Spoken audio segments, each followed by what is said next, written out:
Alors face à ce boulet du chômage, comme le dit Antonin, Nicolas Barré, qu'est-ce qui n'a pas marché au fond ? Ce qui n'a pas marché, c'est d'abord qu'on a perdu 2 ans à cause d'une erreur fondamentale d'analyse. C'est-à-dire François Hollande espérait que la situation du chômage allait s'améliorer en quelque sorte naturellement avec le retour de la croissance.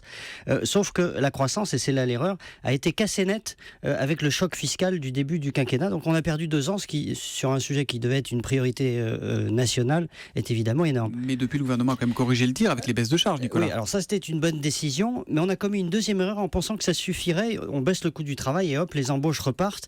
Erreur dont d'ailleurs le patronat a été un peu complice en focalisant le débat sur le coût du travail. Il fallait bien sûr alléger le coût du travail qui était devenu trop élevé par rapport à nos voisins, notamment par rapport à l'Allemagne, c'est dire. Il fallait nous remettre à niveau en quelque sorte. On était trop cher, mais cette remise à niveau, et encore on n'a pas fait tout le chemin, il fallait la faire, mais il manque tout le reste.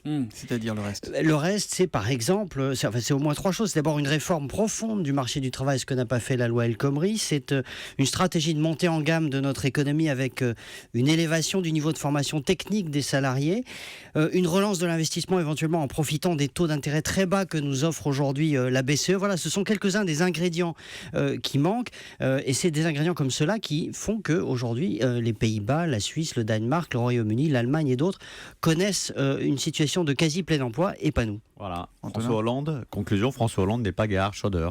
Il n'a pas fait les réformes que Gerhard Schröder, pas d'ampleur suffisante, comme Gerhard Schröder les avait faites. Après, il a d'ailleurs été battu, mais aujourd'hui, l'Allemagne Il lui est partage reconnaissant. l'impopularité de Schröder à la fin. Voilà, mais sans il les n'a pas fait les résultats. réformes. Voilà.